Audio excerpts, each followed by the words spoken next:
Thank you. The Center for Christianity and Public Life is a nonpartisan, nonprofit civic organization with the mission to contend for the credibility of Christian resources in public life for the good of the public. And our vision and our hope is for a healthier politics and public life which benefit from positive Christian contributions. We have been doing a lot of work recently to deliver interesting content.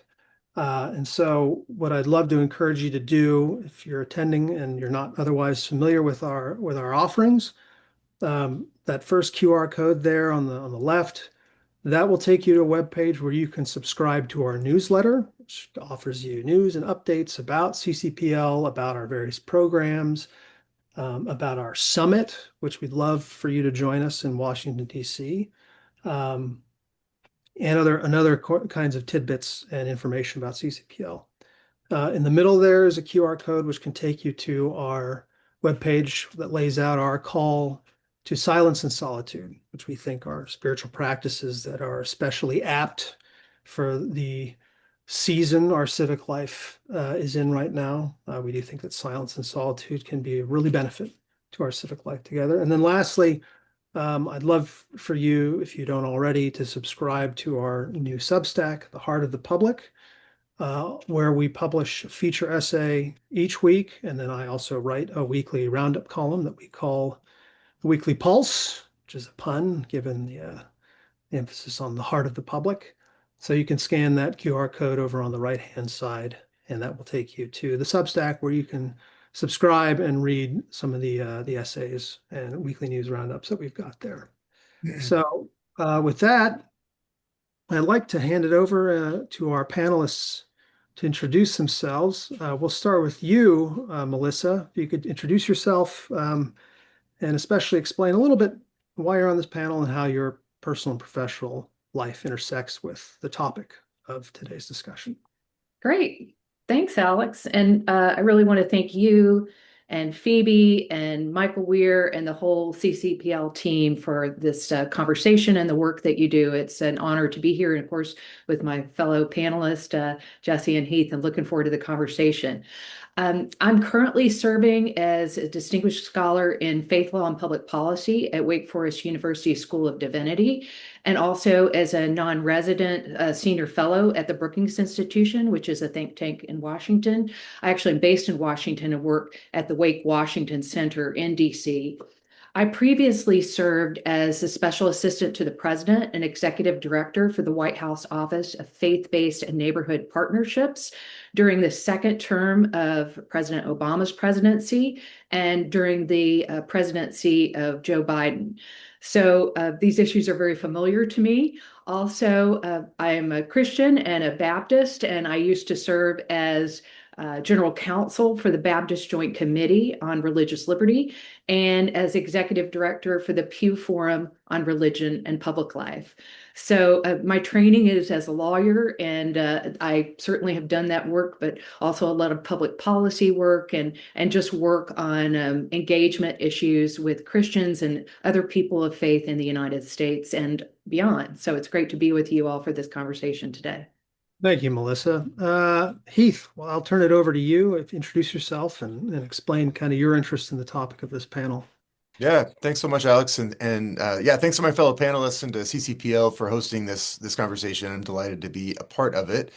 I'm Heath Carter. I teach at Princeton Theological Seminary. I'm a historian of American Christianity. I've done a lot of work, written and speaking on kind of the intersection of Christianity and public life, especially in the post-Civil War United States up through the present, roughly. I'm currently finishing a book on the social gospel, which is partly how I come at this topic of kind of how Christianity fits into the public square. But I also do a lot of speaking at churches and thinking about with Christian folks these days how we can faithfully navigate these fraught times for church and society alike. And so I bring both an interest in the longer history of Christian engagement in the public square, but also in how that longer history can maybe help us find our way in the difficult present. Thanks, Heath. Jesse, I'll turn it over to you. All right, well, thank you, CCPL, for having me as part of this panel. It's great to be part of just such a distinguished group. My background, I'm a sociologist of religion and a assistant professor at the Chase Center for Civics, Culture, and Society at The Ohio State University. My interest in this topic, I'm coming at it from a social scientific perspective, and just how I got into it, it happened naturally in a way. When I went in to study sociology, I was very interested in James Davison Hunter's Old Culture Wars thesis, and I wanted to do research in that vein. And so I went into sociology in around 2017. 2018 is really when this Christian nationalism research agenda took off, kind of like a rocket ship. It's in the past few years, I'd say there's been dozens of empirical studies, several books on the topic, and the vein I'm becoming at it from would be similar to, if you're familiar with Whitehead and Perry's Taking America Back for God book. That approach to the study of this topic is the wheelhouse that I'm in. So I've published a few things on this. I've written a few more public-facing works on it. The perspective I've adopted has largely been a critical one. I think when I first encountered this concept, I thought it could be useful in various ways for helping us make sense of what seemed like a very strange political moment, and I saw some promise there. But seeing the ways that it's been deployed over the past few years, I think it's maybe lacking in some analytical utility. But I do think it's very important to try and understand these very complex issues from a social scientific perspective to just get a good grasp on what is going on. And so that's what I try to pursue in some of my work. Thank you, Jesse. Well, that tees us up for the question I'd like to open us with. And I'll start with you, Heath. The occasion for this webinar is the publication of an article by you in the Atlantic in March of 2026, where you review a book that has been published recently by, remind me of the author, Matt Sutton. Matt He's a Sutton, historian. right? The title of your article is Americans Should Stop Using the Term Christian Nationalism, which it's good to have the thesis of the article in the title. But I'd Mhm. love for you to just, for the sake of those who haven't read the article or read the book that you reviewed, I'd love to have you kind of summarize what your argument is, and yeah, what kind of motivated you to actually not just sort of push this out in an academic forum, but push it out to a broader audience. Yeah, thanks so much for that, Alex. I guess I'll say up front that I mean I'm as concerned as anybody about illiberal forms of Christian life in the U.S. and the ways that that some folks who have what you could call dominionist or are opposed to pluralistic democracy have access to high levels of power in our government. I mean, I'm as concerned as anybody about that, but. I think as Jesse indicated, there's been this kind of conversation that's emerged really, I think, in the last 10 years around this term. It's coalesced around this term, Christian nationalism. And um, for The Atlantic, I was reviewing a book by Matt Sutton called Chosen Land, which is a new history of Christianity in the United States. And um, I had been having, just some questions about this literature and about this conversation, because it's both the kind of conversation about Christian nationalism is both an academic one, and then also obviously it's a very important place where my world of academics who study American religion has broken through to the public square.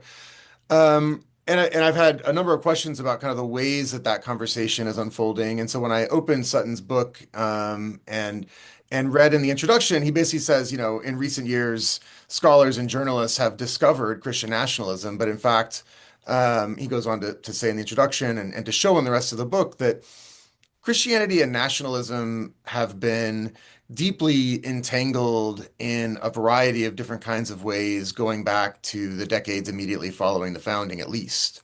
Um, and so, in some sense, I mean, part of the argument of the book is that you can't understand American history if you don't take a close look at Christianity, and vice versa. Uh, the sort of experience of the United States has had a major impact on the shaping of Christianity in this national context. So I use that book in the Atlantic piece to kind of explore what I see as some problems potentially with the way that the conversation has unfolded. And I start that piece actually with talking about some of the folks that I'm working on. I'm writing a book about the social gospel right now, and start with some New Deal social gospelers who, in their own time, um, saw an opportunity amid the sort of economic emergency of the Great Depression to uh, pursue great power, including at the federal level, to pursue the highest offices, to get folks onto the president's cabinet, to try to pass laws that reflected their most deeply held Christian values. And for them, that was things like abolishing poverty. So I start the piece by asking, this is a movement of folks who really pursued power, who had a vision for Christianizing the United States. Walter Rauschenbusch, a famous social gospeler, wrote a book, Christianizing the Social Order. So in some sense, these New Dealers were making good on a long-standing kind of liberal project on the kind of Christian left, you could call it, of the early 20th century. But they don't usually come up in the conversation about Christian nationalism. And I've wondered why. Partly because, as I indicated, I mean, historians, I would say one of the major themes of the history of American Christianity is that deep entanglement of Christianity and nationalism in the American past. And I think this is really crucial for me. It's a deep entanglement and a multivalent entanglement. So by that I mean, in some of the literature on Christian nationalism, folks have kind of tried to trace the deeper origins of what we see today, what's called Christian nationalism today. And they trace it back, for example, to the Confederacy and the KKK, that arose in the Reconstruction era. But, if you look closely at the history of that era, you can see how, the Union forces, who sang the battle hymn of the Republic. I mean, I don't know what you would call that if you didn't think about that as a kind of Christian national hymn that identifies the movement of God with the movement of the Union Army, right? Now, all things being equal, of course, I'm glad that the Union Army prevailed. But the point is that there's a kind of two Christian nationalist camps fighting each other in the Civil War. And I think you could trace sort of the multivalent ways that Christianity and nationalism have been interwoven in American history, really from the founding era up through the present day. So that's one kind of concern that I raise in the piece is, why have we been only focused on this sort of one type of way that Christianity and nationalism are currently interwoven? Why don't we think about this more broadly? There's a way of thinking about the history of American Christianity in which many American Christians have, in fact, been what you could call Christian nationalists. They've had visions of Christianizing America. They've had an idea that America, the United States of America, has a special role to play. And again, across all kinds of political lines that divide.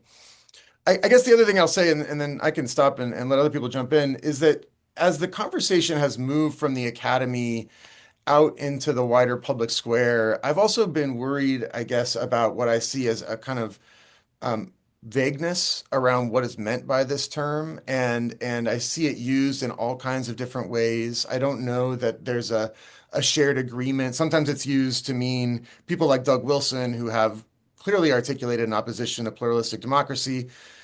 Sometimes it's used synonymously with evangelical. Sometimes it's used to mean people who voted for Donald Trump who are Christian or who claim a Christian identity of some kind. It's used in all kinds of different ways, and I've been concerned about that vagueness. And part of what I'm doing in the piece is calling for more specificity. Let's narrow in on what it really is that we're concerned about with the thing that we're calling Christian nationalism.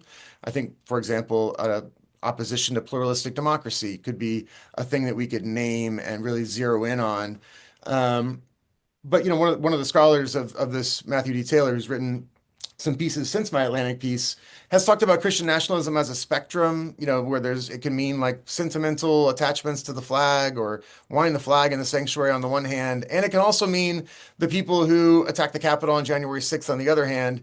And I'm personally interested in disambiguating that kind of breadth. That's such a broad spectrum of kind of Christian life in the US. And I think if we take it that broadly, really genuinely, most Christians in most of US history have been Christian nationalists, if we're going to take it to mean that something that broad. The last thing I'll say is, like I said, I speak in a lot of churches and I get asked to talk about Christian nationalism all the time. I especially get asked to talk about it by predominantly white ecumenical Protestant churches. And this is my world. I'm a PCUSA Christian. I teach at a PCUSA affiliated seminary.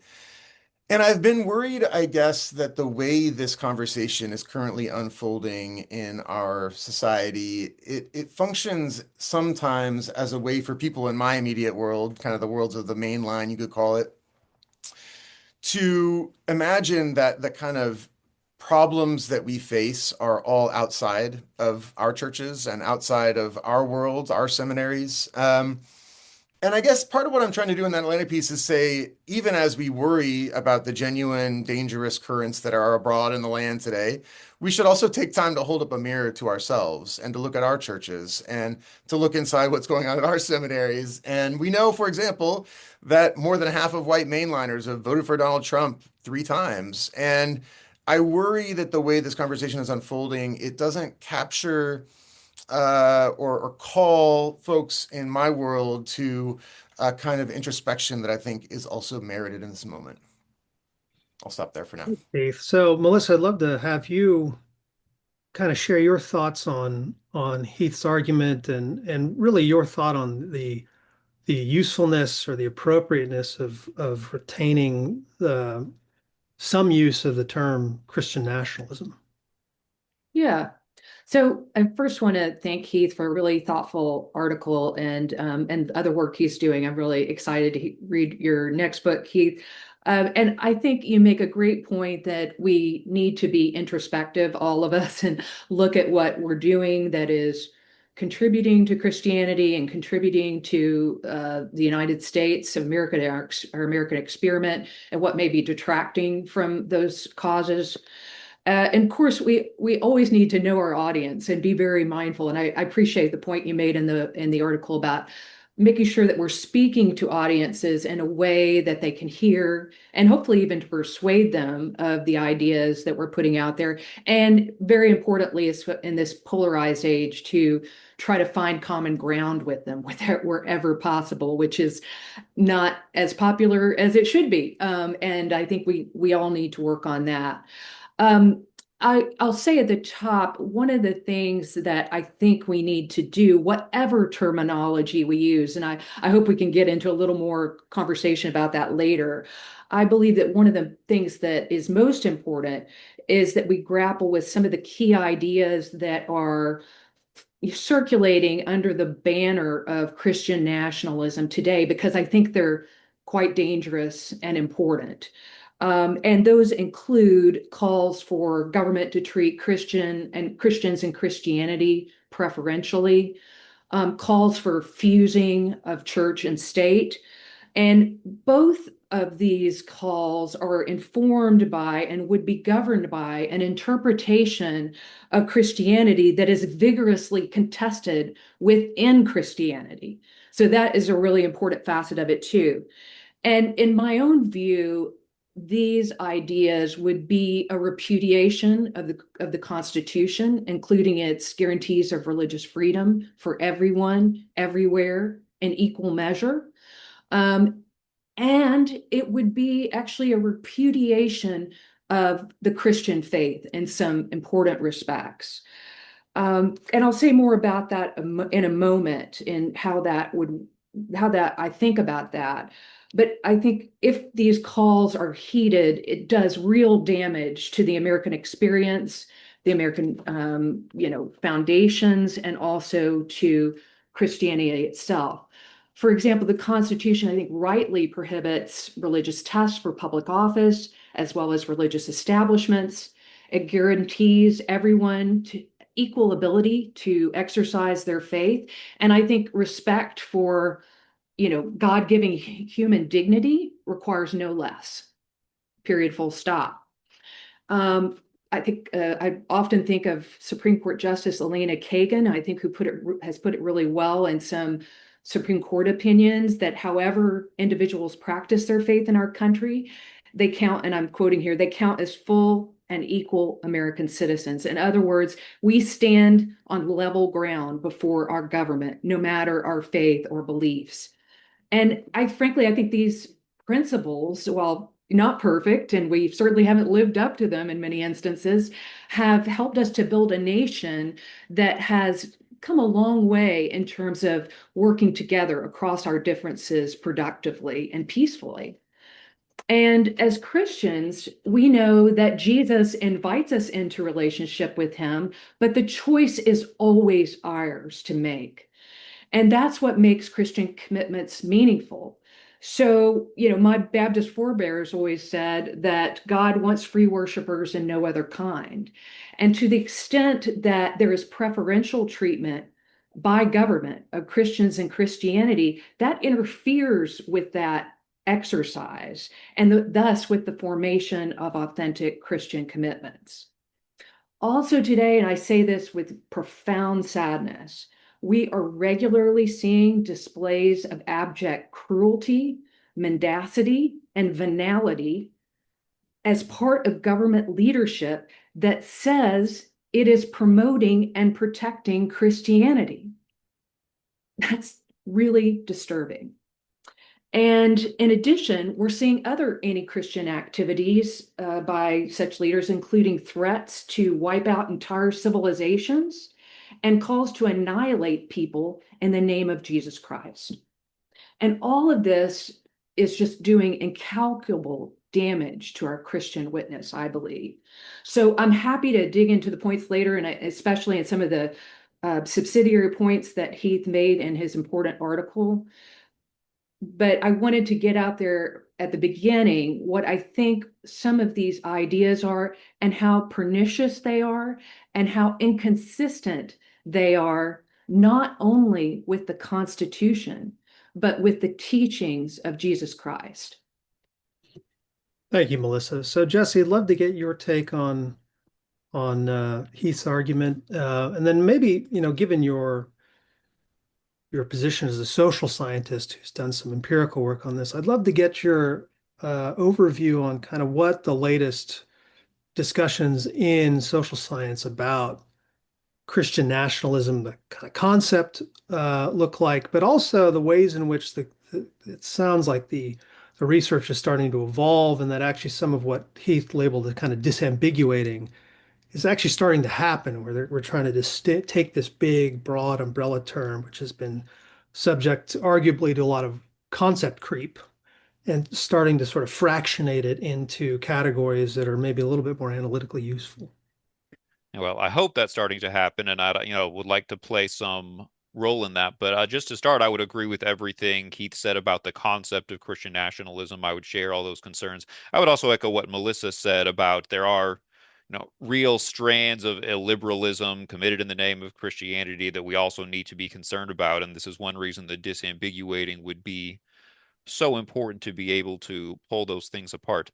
The Christian nationalism concept, I think, oddly enough, I almost see the rise of this concept as a symptom of secularization. It's the fact that we are, by many objective metrics, or church attendance, or Christian identification, or various ways, we're a less religious country, and there's just a larger community or population of people who might not have much religious education or exposure.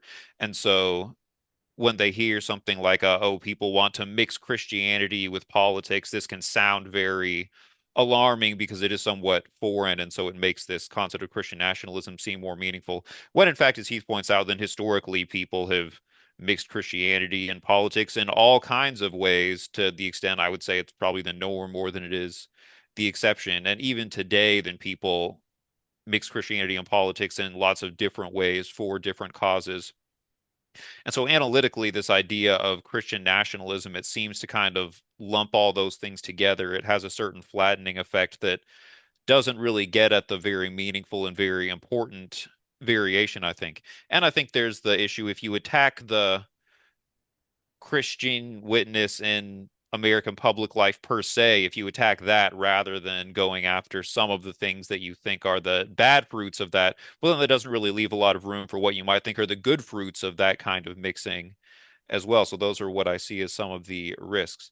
I think in addition to the lack of analytic utility with this concept, that it does flatten too many things together, there's also just concern about the way it's been used as a partisan cudgel. It's very much been absorbed into the language, the discourse of partisan politics, so that typically if some person or idea is labeled as Christian nationalist, it's not necessarily used in a way to help us better understand what they want or to help us unpack that idea. It's kind of used as a tool of delegitimation, like, oh, that's Christian nationalist, therefore it's scary and extreme, and you should not trust it.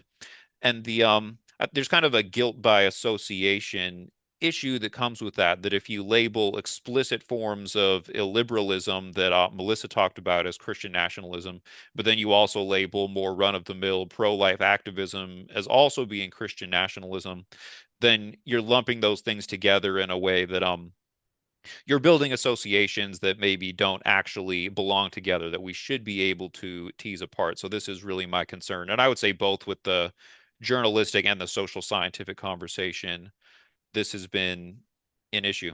Now, what I would say maybe we have gotten from this line of research, so most of this research has been quantitative, so it's based on survey-based correlations. People who say they want a Christian nation are more likely to support all kinds of different right-wing cultural causes, whether it be the obvious ones like pro-life activism or prayer in schools, or whether it be less obvious ones like opposition to vaccines or support for voter ID laws. You see these correlations with all kinds of different right-wing attitudes. And I think the research has been helpful in drawing out some of those links and showing that this idea of a Christian nation, it does seem to serve as a very large political fault line that runs across all kinds of issues, including ones that you wouldn't necessarily expect. I think that's helpful to know. But where I would push back on the thrust of the literature is where it paints this as some kind of mass extremist ideology that has a lot of popular support within the general population. I think that you can't really draw that kind of inference from some of the survey correlations that we see in these studies. So that's where I think not only would some disambiguating be helpful, but also more emphasis on maybe qualitative work or historical work and bringing some of these conversations together, I think would also be helpful for arriving at a more robust understanding of some of these phenomena. Because as Heath points out, some of the talk you hear about Christian nationalism, it doesn't even really make sense if you actually know very much about America's religious history. It's just kind of a nonsensical category in some ways for making sense of our history and politics.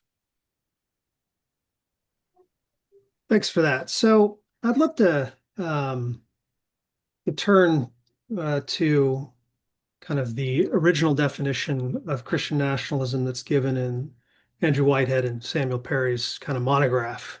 That's sort of the central scholarly artifact in this discussion. So they define Christian nationalism as, quote, a cultural framework, a collection of myths, traditions, symbols, narratives, and value systems that does two things: idealizes and advocates a fusion of Christianity with American civic life. So that's kind of the original definition. And I take it that everyone on here, or at least, Heath and Jesse have kind of really said that definition, that like conflates a lot of things. I actually think the fusion metaphor is an interesting one, right? Fusion, like, is very tight. I noticed that Jesse and used the kind of metaphor of mixing, which is a little bit different from fusion, right? Fusion is not chemistry, that's nuclear physics, right? I'm wondering, so if we think that this concept is just it just conflates too many things together, like so I think a real big question that I wrestle with a lot is if you want to be a Christian and you want your values to in some way be endorsed in public, or at least filter their way into or influence public policy, is that like illegitimate? Is that illiberal? I mean, and maybe the sharper question is like, what's the boundary between just being part of the mix versus actually kind of advocating for a fusion, right? Because look, there are values that come with being a Christian. I mean, there's also disagreement about which of those values are in fact Christian values. Um, we're voters, we're citizens, we have a voice in public policy, in the sort of symbolic culture. I mean, where is the line between like when the advocacy for our values, for Christian values, crosses over into something that starts to look illiberal? So I guess I'll let whoever wants to answer that question sort of tackle it. Maybe Melissa, we could start with you. Sure. Yeah. I think certainly part of religious liberty in this country is saying that people of faith can impact the public square.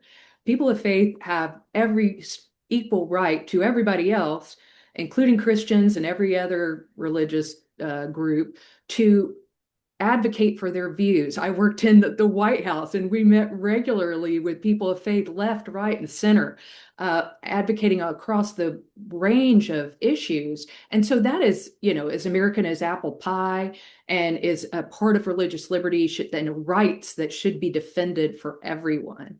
I think where things begin to take a bad turn is when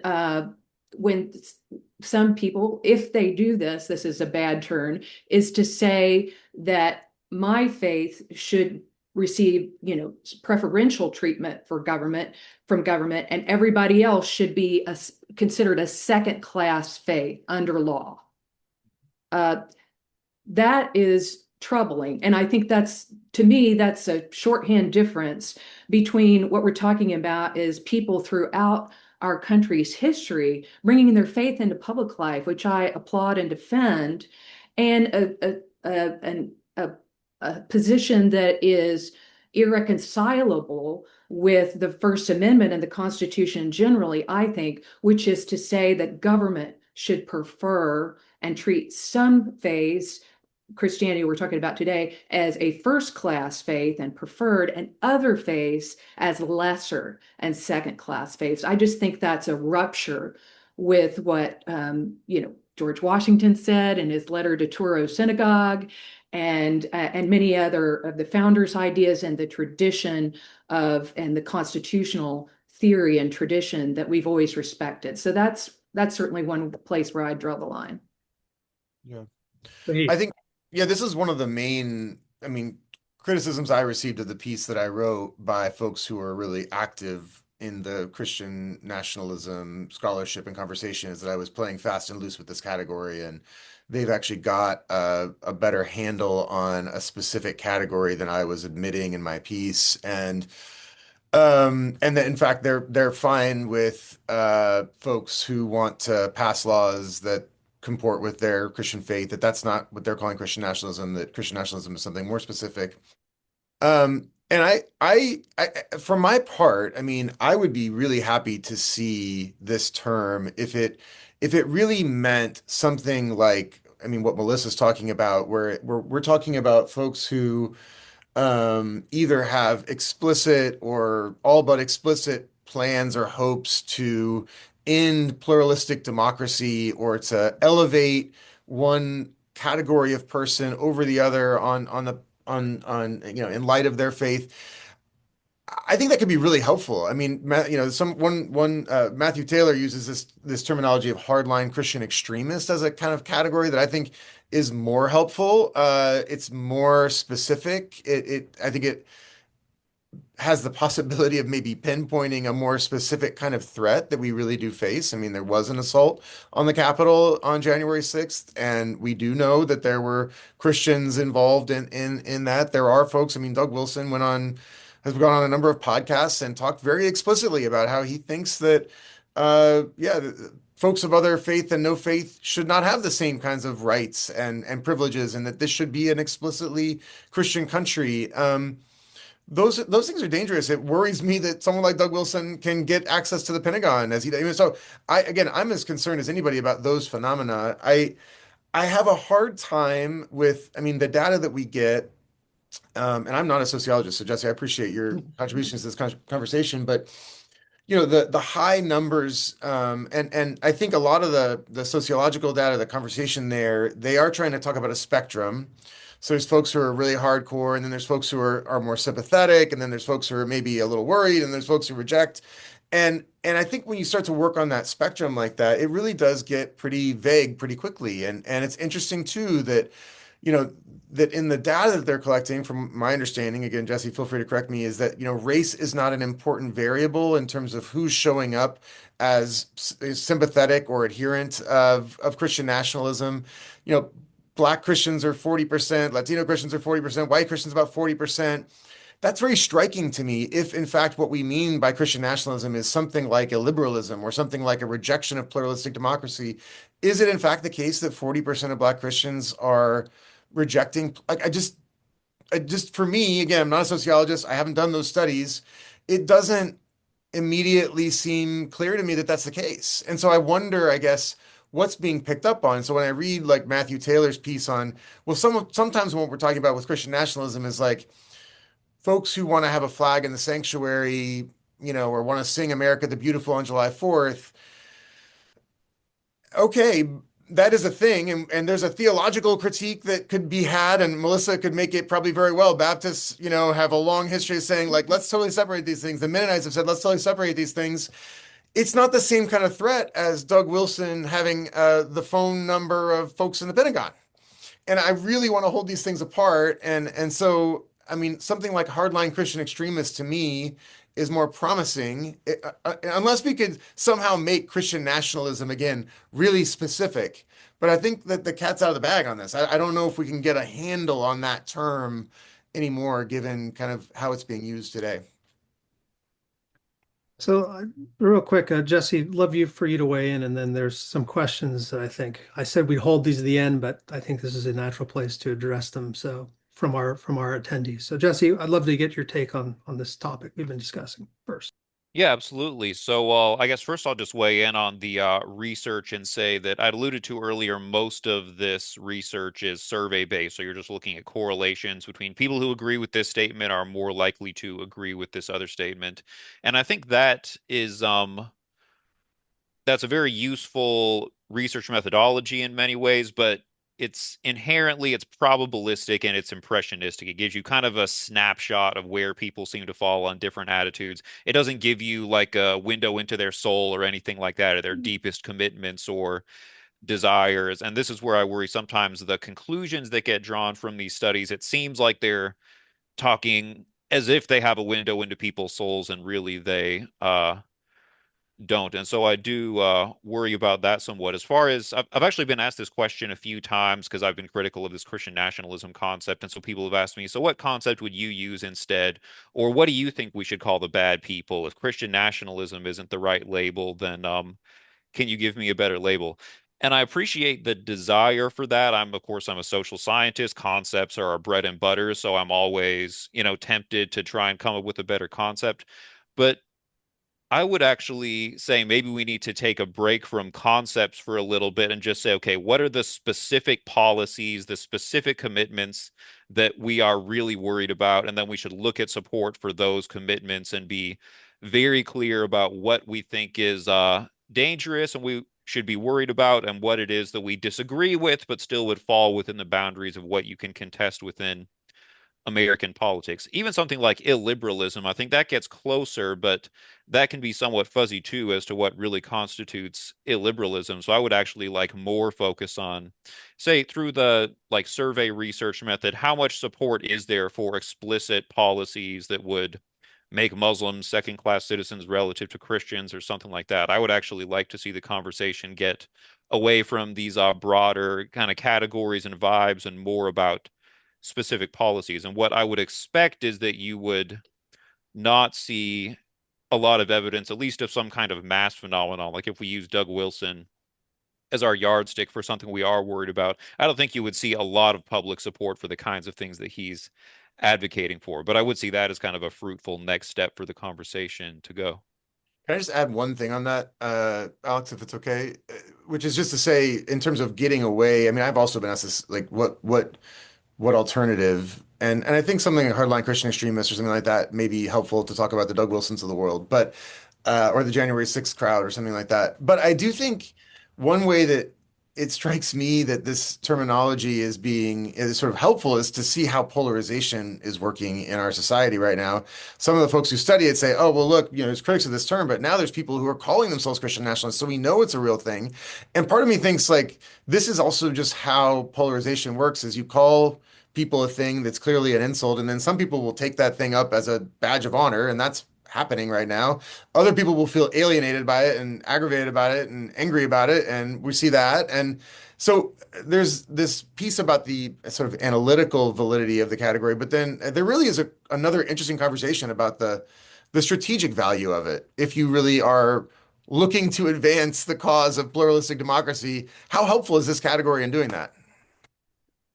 Yeah, and I would just add that I think Jesse's suggestion of like trying to isolate principles, and I think Keith has said this as well, and say yes or no, because things can get fuzzy real quick if you're not putting very pointed questions to people. So I think that kind of research would be useful, and I'm not sure, frankly, how much is out there, but I think probably more of it is needed.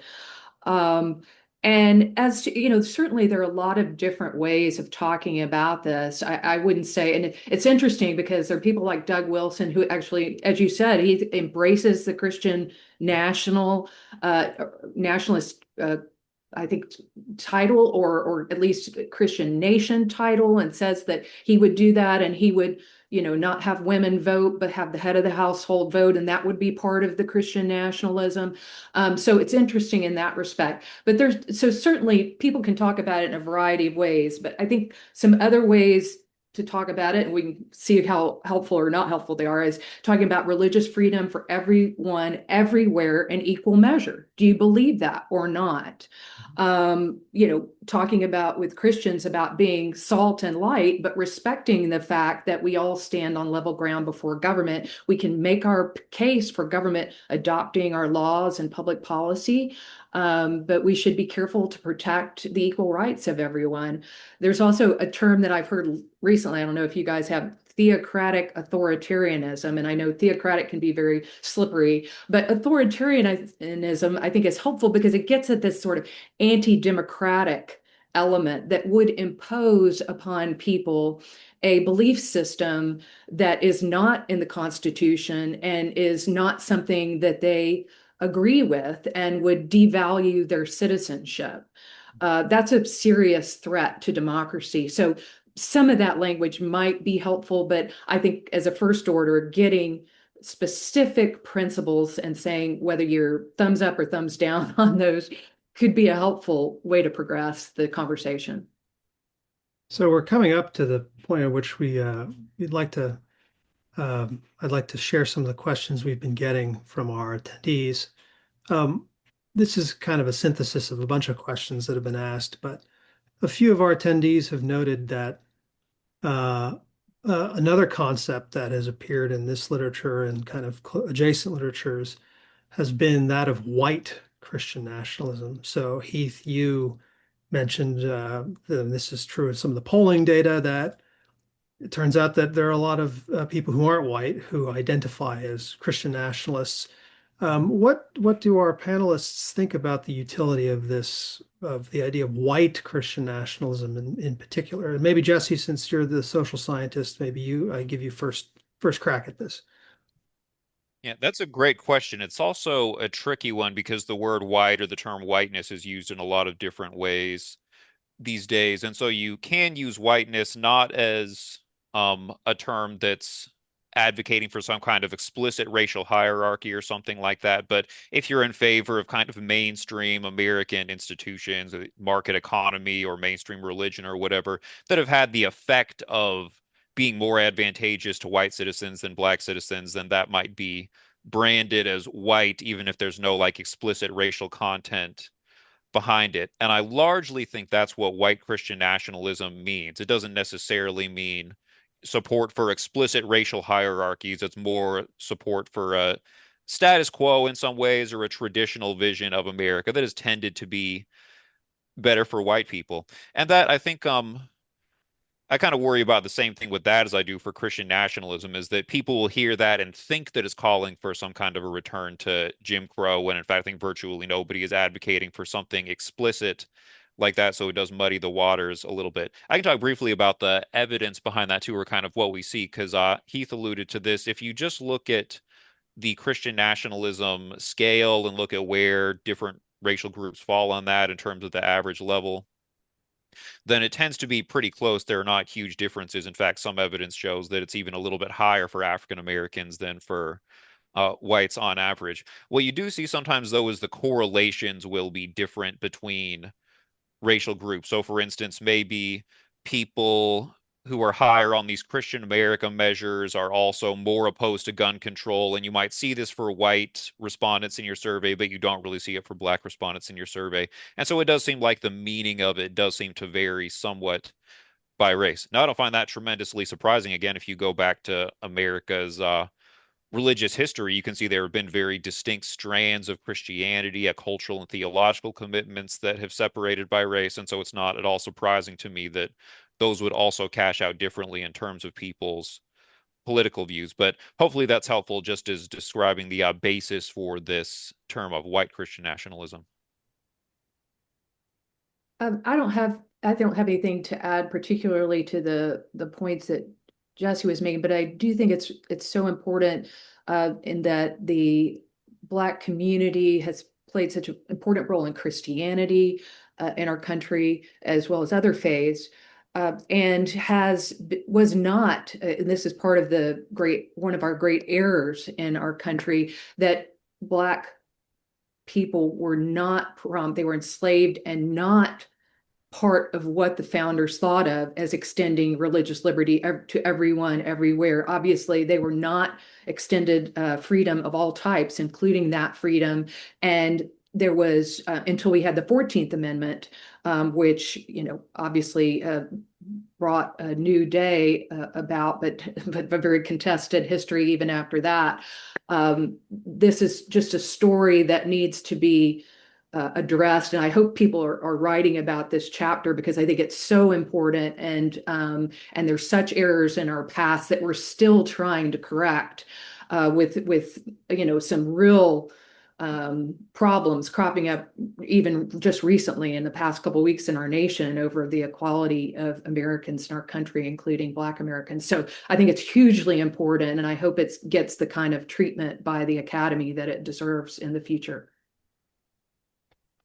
So Heath, could you be real quick? Because I'd love to get to Yeah, I could another question. just be very brief and just say, I mean, I think I don't think the addition of white there is very helpful either in the historical picture of things. Like I said, the Union Army versus the Confederate Army, two overwhelmingly white, what I think you could easily call Christian nationalist camps. In the present day, I think the thing that I wonder about with the fact that race is not a significant variable, it doesn't seem like, in terms of the survey data, is it makes me ask questions about, I guess, the questions that are being asked in those surveys that are triggering it to say 40% of Black Christians are showing up, or sometimes higher. I mean, in the 2020 Perry Whitehead book, it was 65%. I think they've kind of done some work and have got that down to 40% across racial groups. And I guess I partly wonder, while agreeing, like, many of the most dangerous currents are being led by white Christians like Doug Wilson, who are illiberal and oppose pluralistic democracy. Again, let's shine a light on that. Why are Black and Latino Christians triggering that category at such a high level? I have questions, and I think it's not clear to me on why that is. I'd love to get to this question too, which I kind of raised earlier, but I think it's worth returning to, because we are trying to get beyond Christian nationalism, right? So finding the bright lines between positive Christian impacts on politics versus those that would do harm to our democracy is critical, but often elusive. What resources exist to do this better? And let me maybe put a sharper point on this question.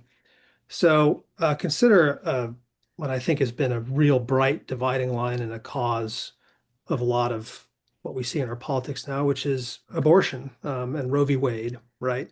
That kind of rejiggered a lot of political coalitions in the United States back in the early 70s. One thing that's kind of played out more recently, this is a way of telling the story. It's that Christian values, but this conservative Christian values, have been imposed maybe not on the nation as a whole, but certainly within some states within the United States, with the um, sort of laws that have either banned or made it increasingly more difficult to get abortions. So one way of kind of understanding it, well, there you've got a contribution of Christians to politics that has been sort of mediated in some way through various institutions of government. And that has been very polarizing, that people have very, very divided opinions on. I mean, you can imagine telling a story where it's kind of the opposite, where Christians organize and they sort of borrowing from the prophet's words about and Jesus' words about excess wealth, they get like a wealth tax passed where it confiscates large portions of wealth. You can imagine, well, I mean, there's also kind of Christian values, maybe mediated through democratic decision-making processes, being in some sense imposed um, on whether it's individual states or whether it's the nation as a whole. I mean, I think that's kind of, I think those are kind of two cases where you have Christian contributions being made, Christian values being expressed in public policy that would be polarizing. So I'm just curious, how do we handle this? So setting aside the debate about Christian nationalism, like how do we want to reason about like the propriety of those sorts of manifestations of what are arguably Christian values in hardcore public policy?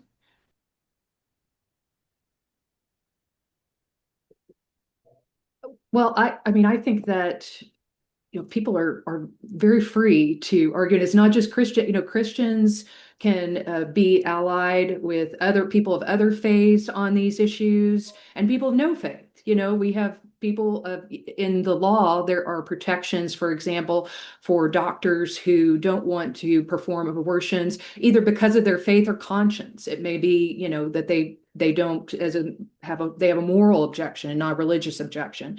So, I think the field is open for people to engage on these issues, to come at them and to press government as they will. And of course, as I said, the issues not only cross religious lines, but are people divide within Christianity about them.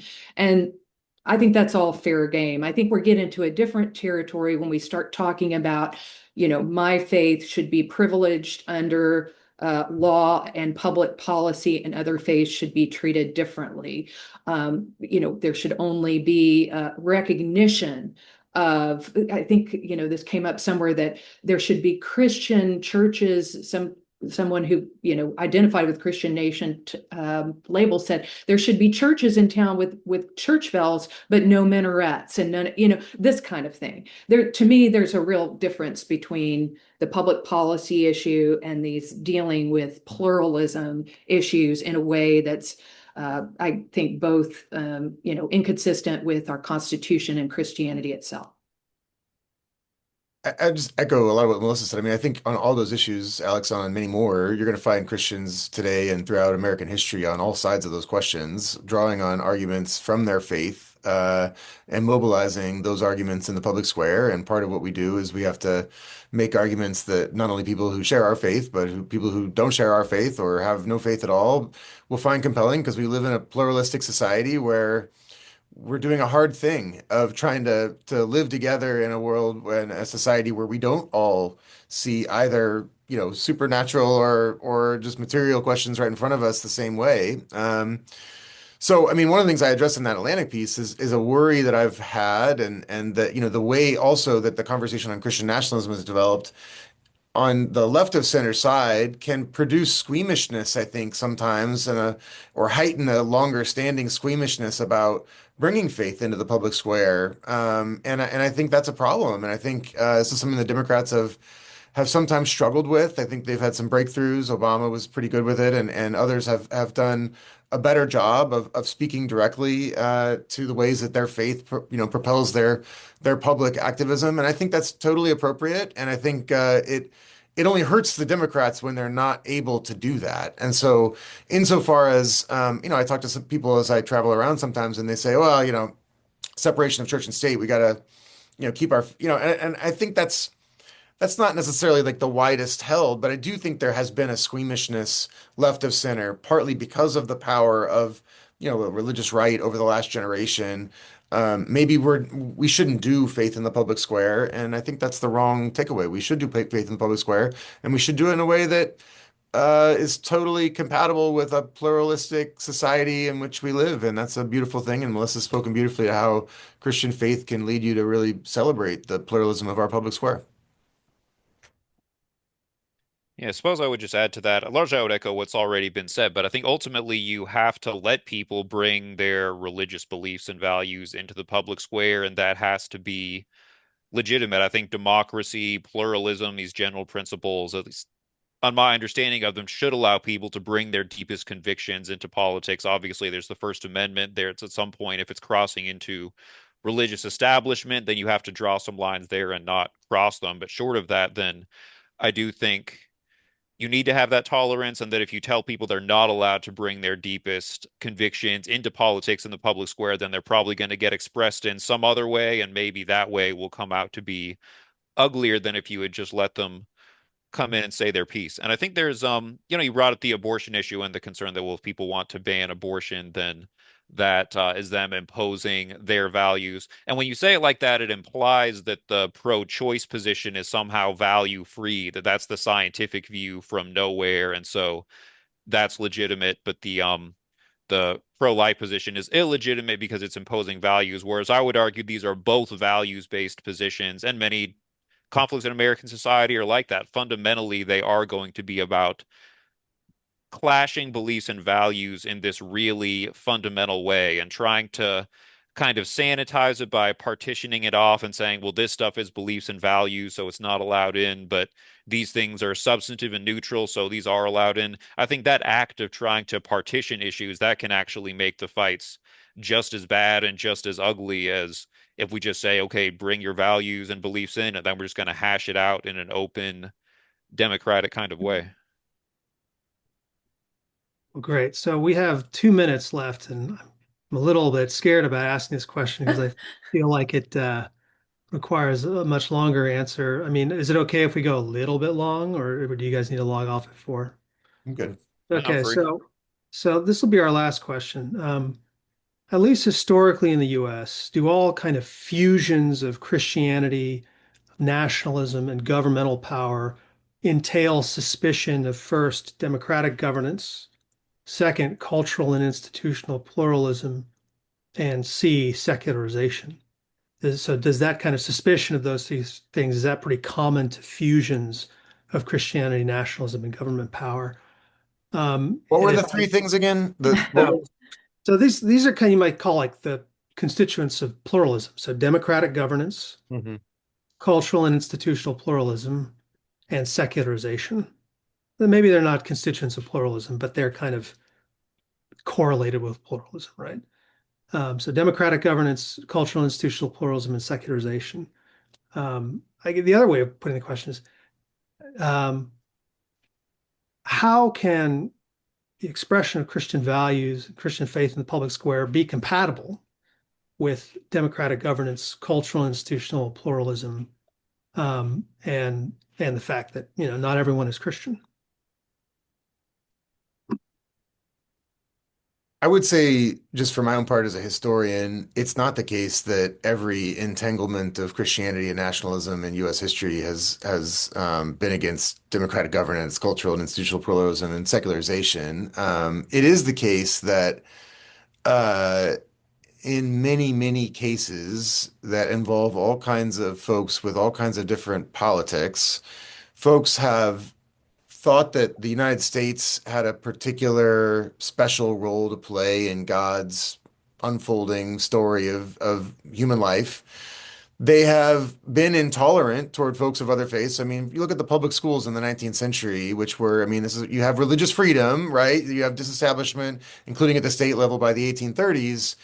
But all the way into the 20th century, right, there's going to be all kinds of Supreme Court cases about that aren't going to get resolved until the 60s, right? The 1960s, because, can you have prayer in public schools? Can you have the Bible in public schools, right? I mean, these are things that were this is part of the argument of that Sutton book. That's why he says, in some sense, it's funny that we're talking about this in the last 10 years when historians know there's been all different kinds of constellations.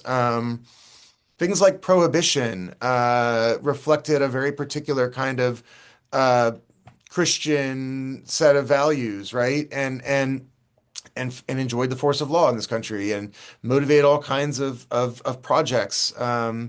So yeah, I think that the thing that we're talking about today, I don't want to say like, oh, we've always just been doing that exact thing. Doug Wilson, for me, actually, the thing that he wants to do is a much narrower stream in the longer scope of American religious and political history. But the kind of the fusion that you hear in that definition from the Whitehead and Perry book, I think that kind of fusion has been very, very much present throughout American history, pushing in all different kinds of political directions. So Jesse, Melissa, I mean, this will be the last word from both of you. So love to invite your thoughts on this question. Well, I guess I would just add to it that I think there are certainly going to be some tensions, particularly depending on which version of a fusion of Christianity and American civic life you're envisioning. Some of those are going to be smoother than others to apply to the American experiment. But fundamentally, I would say not only does there not have to be a tension, but I'd say many thinkers, really from the founding era onward, have seen exactly the opposite, that these things go together very naturally, that certain kinds of Protestant theological commitments require democratic governance in various ways, and that a lot of just the principles of liberal democracy from very early on had explicitly Christian rationalizations. And that if you want to move forward into, say, the Cold War era, where there was this sense that well, we're the religious people who value democracy and freedom in contrast to those godless communists over there who don't care about freedom. So I'd say these things, they certainly can be fused together, and there have been many efforts throughout history to try to fuse them together and actually make them mutually supportive in a very explicit way. I don't think that resolves every problem necessarily, because those fusions, some people will still feel excluded by them, however you frame them, or they may just not work as well in one era as they do in another era. So I think it's a tension, or it's a healthy fusion that we're always going to be trying to work on and trying to resolve in various ways. But I certainly don't think there's any fundamental incompatibility there. And Melissa, our last word. Yeah, I'll be short. I kind of would cycle back to what I said at the beginning that yes, there are all kinds of great and constitutionally protected engagements of people of faith in public life.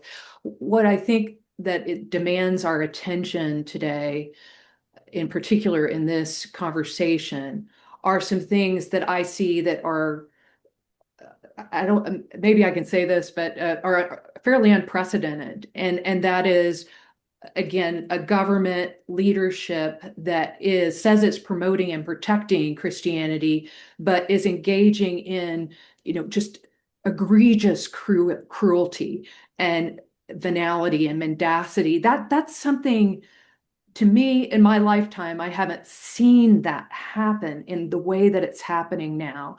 And I think there are a whole bunch of questions that are interesting that we need to sort out here.